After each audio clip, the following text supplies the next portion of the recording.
கர்த்தராகிய இயேசு கிறிஸ்துவின் நாமத்தினாலே அன்பின் வாழ்த்துக்கள்.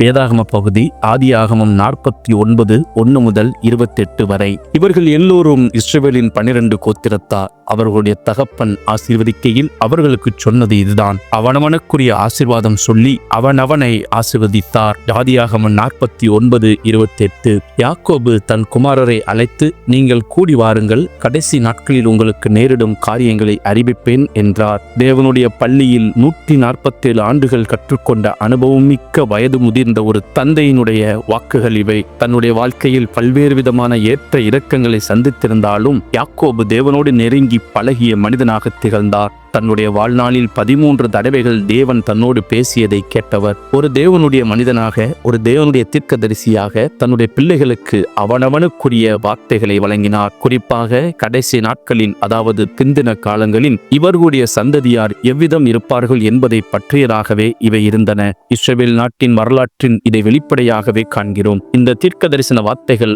அவர்களுடைய குணாதிசயங்கள், செயல்கள் ஆகியவற்றை அடிப்படையாக கொண்டது மட்டுமின்றி தேவனுடைய இரக்கம், கிருபை, தெரிந்தெடுப்பு ஆகியவற்றின் பிரதிபலிப்பாகவும் இருக்கின்றன. தேவன் ஆபிரகாம் என்ற ஒரு தனி நபரை அழைத்த போது, அதற்கு கீழ்ப்படிந்த போது தேவன் அளித்த வாக்குறுதியின் நிறைவேறுதலாகவும் இவை இருக்கின்றன. தேவன் தம்முடைய வாக்குறுதியில் உண்மையுள்ளவராக இருக்கிறார். இந்த கோத்திர பிதாக்களுக்கு சொல்லப்பட்ட வார்த்தைகள் நமக்கு எந்த விதத்தில் பொருந்தி போகும்? மூத்தவன் ரூபனைப் போலவே நாம் அனைவரும் பிறப்பிலேயே பாவிகளாகவே இருக்கிறோம். ஆயினும் கொலைகாரர்களாக இருந்த லேவிக்கு ஆசாரிய ஊழியம் கிடைக்கப்பட்டது போல நாமும் தேவனுடைய ஆசாரியர்களாக அவருடைய கிருபையினாலே ஆக்கப்பட்டிருக்கிறோம். யூதாவும் முறை தவறி நடந்து கொண்டவன்தான். ஆயினும் அவனிடத்தில் தேவ கிருபை விளங்கியது. நமக்கும் அவ்விதமாகவே கிருபை காண்பிக்கப்பட்டது. தாவீது, சாலமோன் போன்றோர் இக்கோத்திரத்தில் தோன்றி அரசாண்டார்கள். கிறிஸ்து யூதாவின் கோத்திரத்தில் தோன்றினார். தேவன் நம்மையும் ராஜாக்களாக தெரிந்து கொண்டிருக்கிறார். கிறிஸ்துவோடு இணைந்து நாமும் ஒரு நாள் அரசாளுவோம். பென்யமீன் கோத்திரத்தான் ஆகிய சவுல் தான் பெற்ற அரசாட்சியை கீழ்ப்படியாமையினாலேயே இழந்து போனது போலவும்,